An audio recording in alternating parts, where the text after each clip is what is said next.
having a great day, and welcome to the Ricky Matthews Show as we continue to celebrate all the amazing people in this state who are working to make this such a great place to live, work, and play. Hey, I don't know if you paid attention to it, but we had this terrific invitation SuperTalk did to go to the White House, and that is what we did.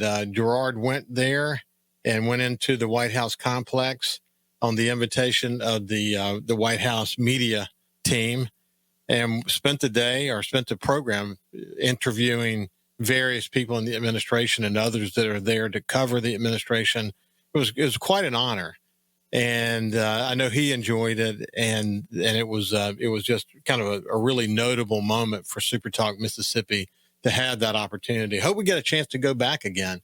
But Gerard did such a great job, and you can go to SuperTalk Mississippi at Facebook if you want to watch some of those conversations and Gerard's reaction and so on. Really good stuff. Okay, now I'm really looking forward to my conversation now with my friend Tish Williams from the Hancock County Chamber. I enjoy following her team and her on social media, and we get together from time to time. It's been a little bit of time actually since the last time she and I visited, but good to see you, Tish. How you doing? I'm doing great, Ricky. Glad to be here. It's good to see you. Hey, listen, I had Adele on recently, and we talked about the terrific collaboration that y'all do. You and, of course, the Hancock County Chamber, Coast Chamber, Jackson County Chamber, and Ocean Springs Chamber on the One Coast Awards. But another successful meeting. Yes, it was. And I was very personally proud to help MC once again, because this year, my niece, Caroline Hess, is one of the top 10 under 40 leaders, along with Shayla Ladner with Sky Dweller, and then our president of the chamber, Heather Smith, as well as Amanda Pigeon with Hancock School District. They were also recognized as top 10 community leaders. So we were well represented. And it's so cool. It's exciting, as you and I have discussed many times. As I said with Adele, I always say that when we talk about One Coast, is this opportunity to hold them up as examples. But one of the things I noted with Adele, Tish, was this list. I know some people, but I don't know a lot of people. I mean, I know some, and they're going to all be invited to join me on my show like we do every year, and I'll get to know many of them. But I think that's a great signal. And I've done 1,500 conversations on this show. I'm certainly not a member of the chamber anymore, but the fact is I do talk to a lot of people and get a chance to meet a lot of people, and new names coming to fruition in the leadership of Coastal Mississippi. I think that's great. One of the points she made, for example, was that Sky Dweller just wasn't even there till not long ago. And already you have someone who's a leader in that organization being recognized. So what a terrific statement. Yes, it is. And it also celebrates our young professionals, which we have been really focused on here in Hancock County. Jordan Bradford, who just recently got elected to the Bay St. Louis City Council. He is the chairman of our young professionals group, and he's made a tremendous difference in really helping us bridge the gap, the leadership gap, which we so desperately need to do really across the coast. But, we've got to get these young professionals engaged and involved because they are the future. Yeah. I've been writing. It's interesting. I'll share something with you. I don't know if you've had the opportunity to read some of what I've been writing recently about coastal Mississippi and the region. There were a lot of conversations at one point, not long after Hurricane Katrina, wondering if we should go to more of a regional approach to economic development. And there was a lot of pushback about that. And I get it. I get why there would be pushback about that. We're a linear coast market, very difficult to say we're just going to do away with what's happening in Jackson, Hancock, and Harrison County and just do one. And I really do understand that. But over time, as I've studied other markets, what I've come to recognize is that maybe what we need is something on top of it, maybe a collaborative effort that goes after the big stuff. And maybe we need to start building mega sites like they're doing up in places like the Golden Triangle, that we can be more aggressive about it. One of the things I wrote, Tish, was that 87,000 employees in coastal Mississippi are tied directly to government and gaming. Think about that for a minute. You know that well from being in Hancock County. What are we, we're not having conversations about what is some diversifying that we can do that makes us a little less focused on government, especially. You think about government, you got shipbuilding, you've got Stennis, you've got CB Base, Keesler Air Force Base, and the list goes on from there. Very tied to government. And that, government can be a little tenuous these days, as you know, all the conversations that are happening in Washington and so on. But anyway, the thought is to have more of a collaborative effort on some big stuff, that we should be going more aggressively after big stuff. And I think that's where it's going. But if you start thinking about the conversations that I've been having, there are a lot of long-term leaders that have been reading what I wrote, and they have contacted me directly, and they believe we really need to be more aggressive to diversify Mississippi's coast economy. But here's the other thing. Some newer leaders in the community who are paying very close attention have called and said, how do we do this? We need to be thinking about this. Who is thinking about this right now? And the answer is there's really no one thinking about this right now. We've got to get much, much more organized about that. But the reason I bring it up here is simply that new leaders are emerging and already thinking about this stuff. They're reading carefully to what I'm writing. They care about the future of coastal Mississippi. They think about where we headed 10 years from now. And they're part of the conversation. And I love to see that, Tish, as we continue to kind of bring more people into the fold, because this is a big, complicated place. And we need people who can get their arms around it. Well, I will tell you that the Gulf Coast Business Council is focused on that very subject. They put together the master's program, and this year the master's program is actually focusing on what does the coast need to do to protect and to engage and to grow the opportunities that we have with our federal installations like Stennis Space Center, like Ingalls Shipbuilding, and so on, the Navy. What do we need to do to protect these assets? Because there is a tremendous amount of uncertainty going on right now because people don't know what the future holds.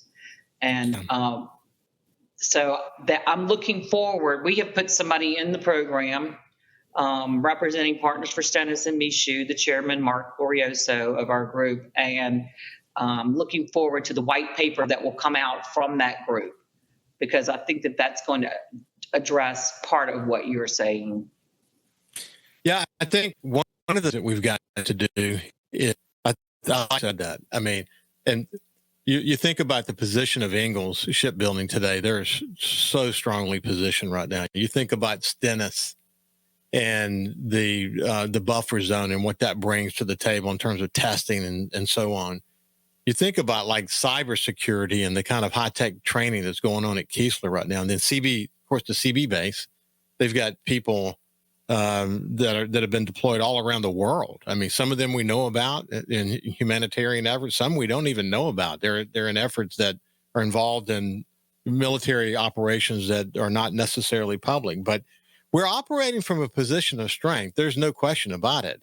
But boy, man, this is something we really need to pay attention to. And I'm thrilled that the Business Council is focused on that and that you guys are so engaged with it. But man, there's a lot at risk here in coastal Mississippi. And Stennis oftentimes, as you and I talk about it, tends to be a little bit out of sight, out of mind. And I mean, it just is. But man, we can't take our eyes off that, can we? No, and we also need to recognize it's not just NASA at Stennis Space Center. There's the Naval Meteorology Oceanography Command. There's the National Data Buoy Center, the Special Boat Team, the NAVSCATS training program. I mean, I think they're up to like 40 tenants out there. And it's not just what's happening there, but also in the neighboring state of Louisiana at Michoud Assembly Facility, and the role that Michoud and both NASA Stennis are playing in the Artemis program, where we send the next group of astronauts to the moon, Mars, and beyond. So there's a lot at stake there and here, and we need to make sure that we protect our national assets.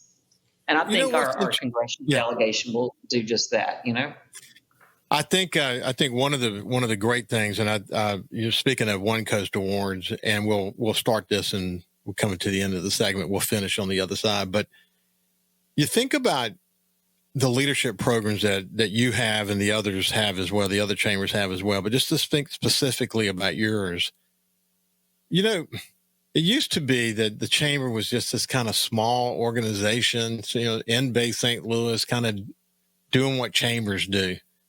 Today, it's so much bigger and deeper than that. You think about the opportunity you have through your leadership program to let people really kind of dive into things like Stennis, to understand how it fits in, not just into the Hancock County, Pearl River County, Louisiana area, but to all of coastal Mississippi. The opportunity to broaden people's minds and help them understand how these pieces fit together. And like we said, it's very complex. Hey, when we come back on the other side, we'll let Tish respond to that. Then we'll find out what's the latest at the chamber these days. We'll see after this with Tish Williams. Welcome back to the Ricky Matthews Show from the Citizens Bank Studio. Thank you for joining us. We really appreciate it. We're visiting with my friend Tish Williams from the Hancock County Chamber. And when we went to break, we were just talking about the importance of leadership programs and how it enables you. I mean, the Hancock Chamber, and I could really say this for all the chambers, they've gone from being kind of your dad's chamber where you're focused on business and whatever, and now it's just this like huge community building organization, this leadership development organization that helps immerse emerging leaders in the complexities of a place like Hancock County, especially when you consider what we just talked about as it relates to Stennis Space Center. But it's so important, isn't it? It really is. And, our leadership class, in fact, is in session today. We just last month went out to Stennis Space Center, and we had a great tour of all of the industries out there, Aerojet Rocketdyne, now L3 Harris. We Rocket Lab, Relativity Space, which has grown by leaps and bounds out there, Rolls-Royce, the list goes on and on of what the opportunities are there for our citizens, and protecting our jobs. That's really important because it is what fuels our economy. Today, they're focused on civic infrastructure.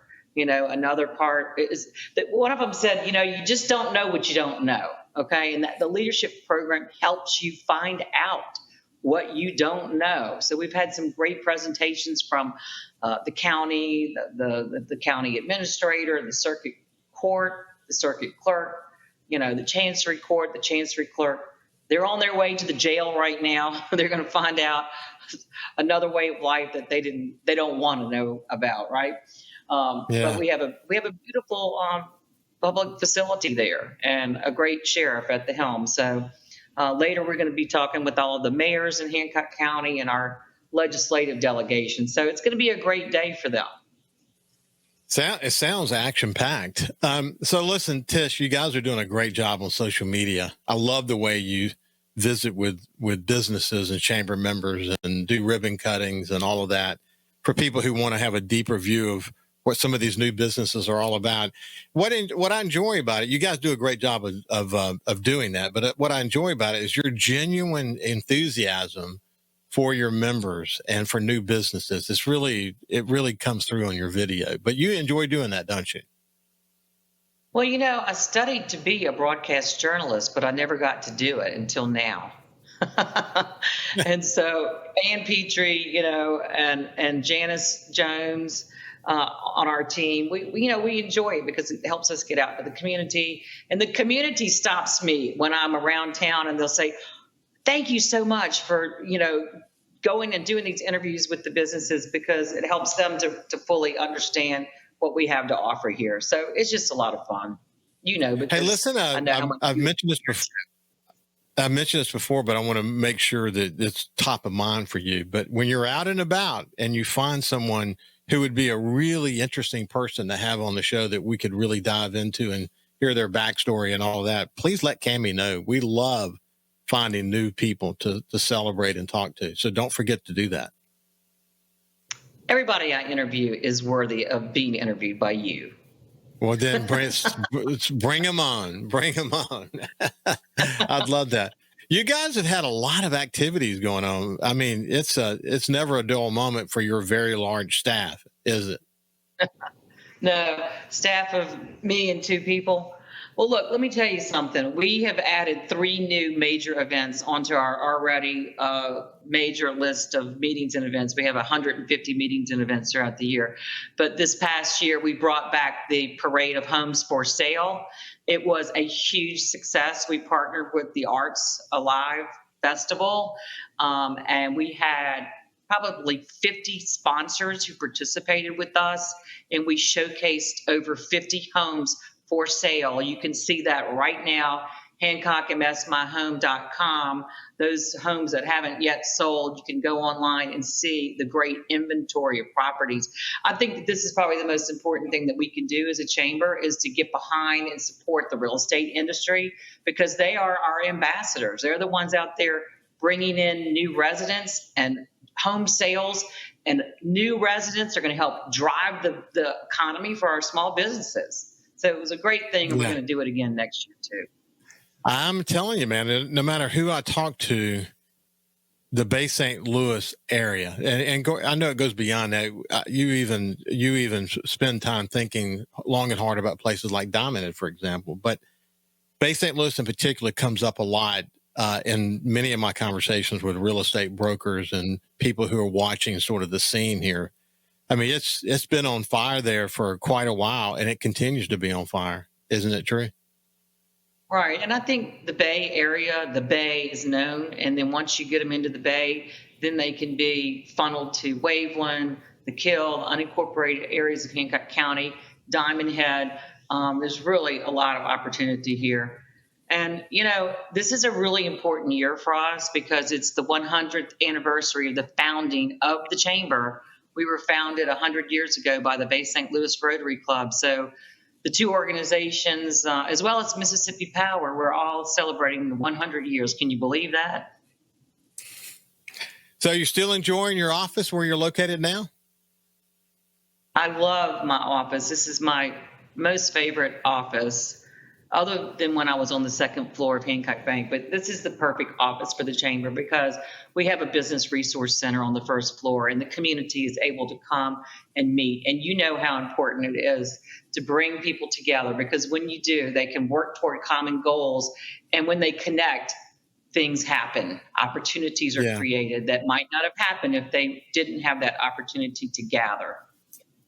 Yeah, I think I mentioned this to you before, but when we were working with the Knight Foundation to create the Knight Center here in Gulfport, I was the chairman of the Citizens Advisory Committee then, and Alberto Ibargüen, who was the president at the time, wanted me to go up and visit with the Robert Woods Johnson Foundation in Princeton, New Jersey. And I did. And it was so interesting to see, a much bigger scale than what you're dealing with there, but still, they also had a common space for community to gather. And they showed it to me, and they talked about the kinds of people that were coming there, and they wanted to be where people convened. They wanted to be where they, the trusted partner where important meetings could happen. It was great to see it. And of course, then it helped inspire some of what we did at the Knight Center. But it's so important, and to sort of be the center, the nucleus of some really important community meetings is a great opportunity for you, because you get to probably rub shoulders with people in a more, I would say, not formal way, that who knows where those conversations are going to be going. Right. It's been a great partnership with the city of Bay St. Louis. It's been a great opportunity for the Chamber. If you don't know, we're in the historic Bay St. Louis City Hall building, right on 300 South 2nd Street. And it's just a great location. We have parking available, so it makes it really easy to have meetings here. And we are looking forward to continuing that partnership with the city of Bay St. Louis, because it's been good for the citizens. Yeah, next time I'm over there, I'm going to go by. We got less than 3 minutes left. What's some big event stuff coming up for you guys? Well, we have our mid-year meeting coming up, and we're going to be focusing on what's happening with Amtrak. We've got Kay Kell over here, who's been on the Southern Rail Commission for decades, and we're going to be announcing the schedule and giving everybody an update, because our theme is all aboard. Let's get on the chamber train, okay? Because it's our 100th anniversary and we are ready to roll for the next 100 years. Yeah. So if you want to come join us, by the way, yeah. Ricky, I want to say you can be a member of the chamber. We have individual memberships, by the way. We'd love to have you come and join us for our mid-year meeting. It's going to be on May the 15th at Hollywood Casino. Well, thanks for the invite. Kay Kell. I used to work so closely with her when she was over in Pascagoula. You're talking about standing the test of time. Kel, she has really hung in there when it comes to the rail piece of this, hasn't she? That's right. And we're excited to have her as one of our speakers for the mid-year meeting. We're going to have an update on the state of the county from the county supervisors, the Port and Harbor Commission, the Chamber, our nonprofit foundation. We're going to give out the Jody Compretta Person of Passion Award and a couple of new awards for our ambassadors and our young professionals. So it's going to be a really high energy day to celebrate everything great about what's happening here in Hancock County and to commemorate the 100th anniversary of the founding of the Chamber. Well, that's really cool. Any other events coming up to mention in the less than minute we have left? Well, in fact, this weekend, we've got the Crawfish Cook-Off that benefits an organization that we helped found, the Hancock Resource Center. It's going to be on Coleman Avenue. It's going to be a competition on who can boil the best crawfish. I think they even have 1 or 2 openings. If anybody's interested, just contact the Hancock Resource Center and put your hat in the ring, and you'll be glad you did, because it's going to be a lot of fun. And don't tell anybody, but I get to be a judge. Good. Hey, Tish, it's been a pleasure to check in with you. Keep up the great work. It's always fun to watch your enthusiasm for what you're doing, and to have been there and watch so much change happen over all these years. What a gift it is to have you in that community. Yep, it's the 20th anniversary of Katrina as well. Can you believe that? Yeah, and that's something. Woo! Okay, listen, hey, when we come back, we're going to talk about the Ocean Springs Chamber. We'll see you after this.